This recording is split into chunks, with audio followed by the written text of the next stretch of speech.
Selebgram ajudan pribadi yang bernama asli Akbar ditangkap polisi di Makassar, Sulawesi Selatan. Akbar ditangkap karena terlibat kasus penipuan.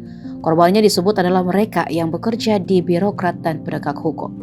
Kasat Reskrim Polres Metro Jakarta Barat, Kompol Andri Kurniawan, menjelaskan total penipuan selebgram yang sering berfoto bersama pejabat ini mencapai 1,3 miliar rupiah. Penangkapan selebgram asal Sulawesi Selatan itu berawal dari aduan masyarakat. Informasi itu pun sudah dilapor sejak November 2022.